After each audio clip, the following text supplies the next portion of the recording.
Bismillahirrahmanirrahim. On the demand of Rajni BSc Honours First Year Pataliputra university Patna Bihar, ये problem है. Evaluate the area of the region that lies inside the circle r is equal to a cos theta and outside the chordoid r is equal to a 1 minus cos theta. यानी हमें इस circle के अंदर का और इस कॉर्डियाइड के बाहर का एरिया निकालना है. तो सबसे पहले इस सर्किल का इक्वेशन लिख देंगे. Circle the equation of circle given circle r is equal to a cos theta. ये आर और थीटा में जो इक्वेशन होता है उसे पोलर इक्वेशन कहते हैं. ये सर्किल का पोलर इक्वेशन है. और इसी तरीके से कॉर्डियाइड का इक्वेशन हमको दे रखा है, ये भी पोलर इक्वेशन में दे रखा है. R is equal to a 1 minus का कॉस थीटा, क्योंकि जो भी इक्वेशन आर और थीटा में होता है उसे पोलर इक्वेशन कहते हैं. इसको हम प्लॉट कर लेंगे, इसको स्केच कर लेंगे. सबसे पहले तो हम यहाँ पर इस सर्किल को ड्रा कर रहे हैं और ये वो सर्किल है जिसका डायमीटर ए है और जो ऑरिजिन से यानी कहना चाहिए पोल से पास होता है. यहाँ पर ये लाइन है इनिशियल लाइन, इसको थीटा इज इक्वल टू 0 बोलते हैं, जो एक्स एक्सिस के करस्पॉन्डिंग होता है. ये theta is equal to π/2 line होती है जो ये वाई एक्सिस के करस्पॉन्डिंग होता है. और हमने कहा कि ये हम इस सर्किल को जो प्लॉट कर रहे हैं तो इसका जो डायमीटर होगा वो ए होगा, यानी रेडियस a/2 होगी. तो इस डिस्टेंस को अगर हम ए लेके चलें तो इतना जो होगा थोड़ा ज़्यादा ले लें तो ये a/2 हो जाएगा इतना.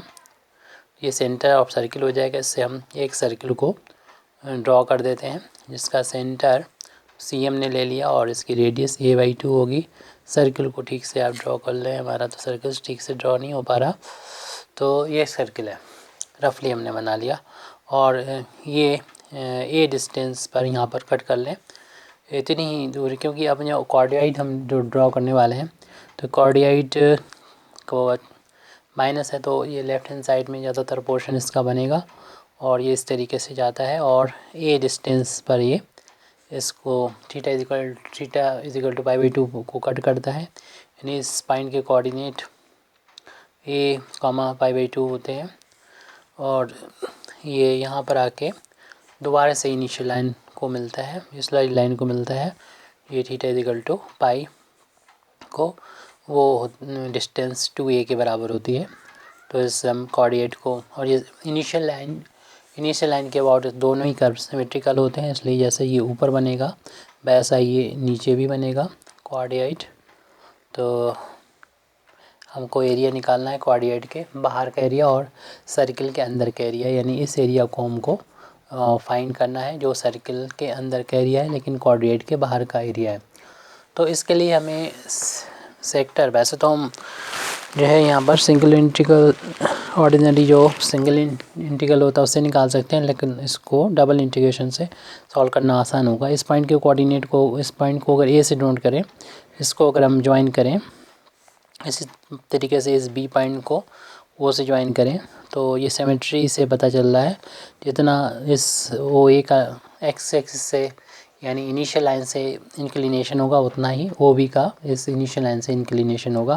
बल्कि हम देख रहे हैं कि दोनों ही कर्व जो है वो इनिशियल लाइन के अबाउट सिमेट्रिकल हैं. तो हमें एरिया सिर्फ ये ऊपर वाला निकालना होगा और हम 2 से मल्टीप्लाई करके पूरा एरिया जो रिक्वायर्ड एरिया है जो शेडिड किया गया है सर्किल के अंदर का और कॉर्डिनेट के बाहर का, उस एरिया को निकाल सकते हैं. लेकिन इस एरिया को हमें फाइंड करने के लिए सबसे पहले तो इस पॉइंट के में थीटा की वैल्यू क्या होगी, यानी इस लाइन का equation theta is equal to कितना होगा वो निकालना होगा. ये वो पॉइंट है जहाँ पर दोनों कर्व मिलते हैं और वहाँ पर आर की वैल्यू इक्वल होगी. तो इक्वेशन नंबर 1 और 2 से दोनों की वैल्यू को आपस में इक्वेट कर दें. इक्वेशन नंबर 1 से आर की वैल्यू ए कॉस थीटा है, इक्वेशन नंबर 2 से आर की वैल्यू ए 1 माइनस का कॉस थीटा है. दोनों साइड से ए से कैंसिल करेंगे तो cos theta is equal to 1 minus का कॉस थीटा हो गया. ये 2 times cos theta is equal to 1 आ गया. यहाँ से कॉस थीटा की वैल्यू 1/2 आ गई. और हम लोग जानते हैं कॉस 60 की वैल्यू यानी π/3 की वैल्यू होती है 1/2, इसलिए थीटा इज इक्वल टू π/3 हो गई. इस लाइन का equation theta is equal to π/3 होगा. इसका अगर लिखना चाहें तो सिमेट्री से ऊपर की तरफ एंगल प्लस होता है और नीचे की तरफ माइनस का π/3 होगा.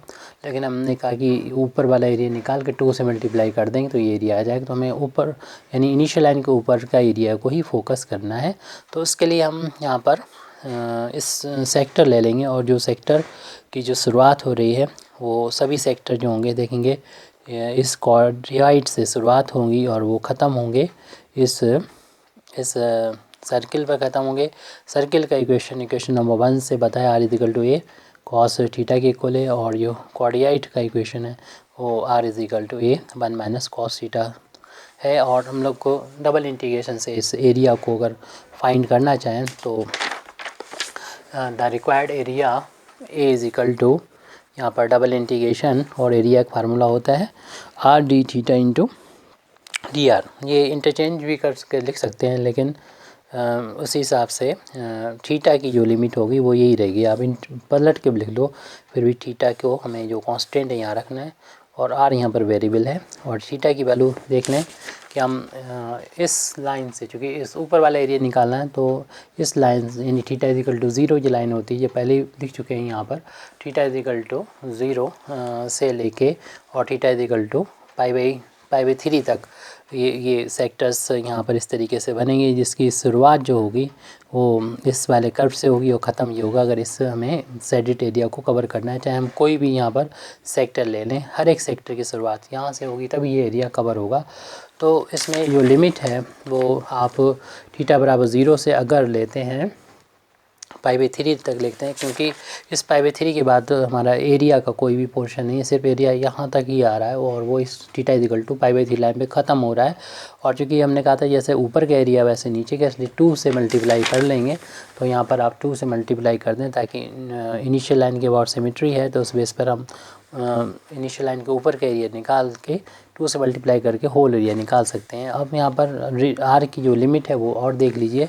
आर की जो शुरुआत है वो हमने कहा कि कोई भी हम सेक्टर देख रहे हैं, शुरुआत इस कर्व पर रख के की जा रही है, यानी आर्क पर। ये है किसका, ये है यहाँ पर आर की वैल्यू इक्वेशन नंबर 2 से लिख सकते हैं, यानी कॉर्डियाइड से।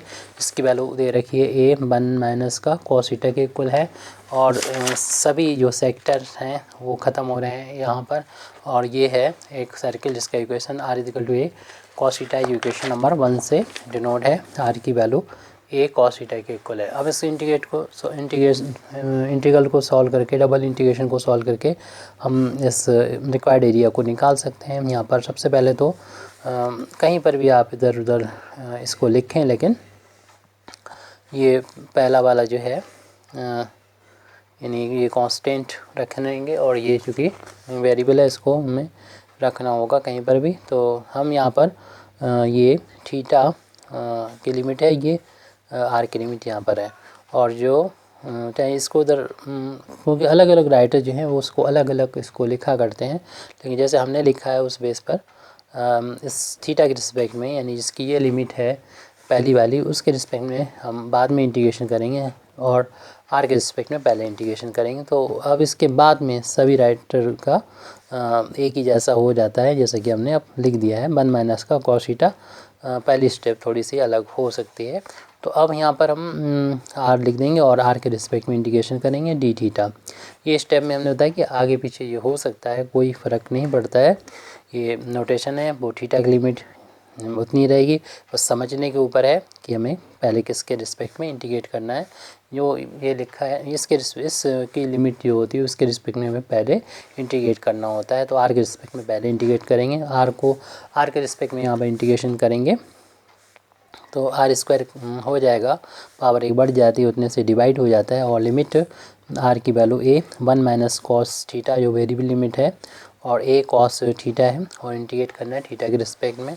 तो इस इंटीग्रेशन के साइन से बाहर हो जाएगा, तो 1/2 कह सकते हैं। और इसमें upper limit minus lower limit यहाँ पर कर देंगे। तो अपर लिमिट यहाँ पर ए कॉस थीटा है, उसका whole of square, minus lower limit a 1 minus cos theta है, लेकिन हमें उसका भी स्क्वायर करना पड़ेगा। तो ये होल ऑफ स्क्वायर हो गया यहाँ पर। और थीटा के रिस्पेक्ट में इंटीग्रेशन करना अभी हमें बाकी है, 2 से 2 ये कैंसिल हो जाएगा। तो ये रिक्वायर्ड एरिया हम थीटा के रिस्पेक्ट में जब इंटीग्रेट कर लेंगे तो निकाल सकते हैं, लेकिन अभी हमें इसको सॉल्व कर लेना चाहिए। होल ऑफ स्क्वायर करेंगे तो ए स्क्वायर कॉस स्क्वायर थीटा हो जाएगा, और यहाँ पर भी एक स्क्वायर, इसका जब होल ऑफ स्क्वायर ओपन करेंगे तो 1 का स्क्वायर प्लस कॉस का स्क्वायर और माइनस दोनों को इंटू का ट्वाइस, यानी 2 इंटू कॉस थीटा हो जाएगा।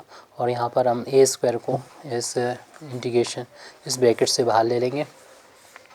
इंटीग्रेशन करना है थीटा इक्वल टू 0 से लेके π/2 तक। अब चूँकि एक ही वेरिएबल ले रखा तो थीटा भी यहाँ पर लिखने ज़रूरी नहीं है। ये स्क्वायर हमने इस ब्रैकेट से बाहर लिया तो यहाँ पर cos स्क्वायर थीटा बचा। इस ब्रैकेट को ओपन करेंगे तो इस 1 का स्क्वायर 1 माइनस हो जाएगा और माइनस का यहाँ पर cos स्क्वायर थीटा हो जाएगा, माइनस माइनस प्लस का 2 cos थीटा हो गया डी थीटा। इसमें cos स्क्वायर से cos स्क्वायर कैंसिल हो जाएगा और हमारे पास a स्क्वायर इंटू में कांस्टेंट है, इसे इंटीग्रेशन के साइन से बाहर ले लेंगे 0 से π/2 ये। और यहाँ पर हम 2 cos थीटा को लिख दें और 1 को बाद में लिख दें माइनस डी थीटा और इनको अलग अलग इंटीग्रेट कर देंगे तो ये वैल्यू हो जाएगी required area a is equal to a square. Integration अलग अलग कर दिया जाएगा, यानी हम इंटीग्रेट करेंगे 2 cos थीटा का इंटीग्रेट करेंगे और -1 का इंटीग्रेशन करेंगे 0 से π/2 तक लिमिट तक। तो ए स्क्वायर और 2 को यहाँ पर बाहर ले लेंगे, इंटीग्रेट करना होगा इस cos थीटा का और 1 का इंटीग्रेशन करना होगा। 1 का इंटीग्रेशन थीटा की रिस्पेक्ट थीटा होगा, लिमिट 0 से π/2 सॉरी ये लिमिट 0 से π/3 चल रही थी, तो 0 से लिमिट π/3 चल रही थी तो 0 से π/3 ही रहेगी क्योंकि हमने वेरिएबल भी नहीं चेंज किया है और ये लिमिट गलती से π/2 हो गई तो उसे π/3 करने में कोई प्रॉब्लम ही नहीं आएगी। 0 से π/3 कर ली क्योंकि कोई भी अभी हमने उसमें सॉरी कोई यहाँ पर वर्क नहीं किया। 0 से π/3 ही रहेगी, लिमिट 0 से π/3 ही रहेगी।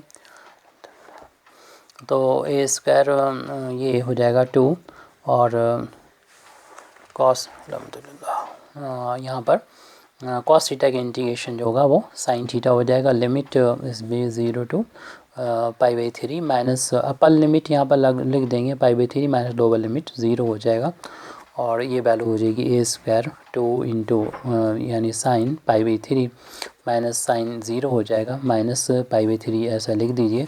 उसके बाद यहाँ पर हम लोग जानते हैं कि sin 60 जो होता है वो √3/2 होता है और माइनस का ये π/3 है।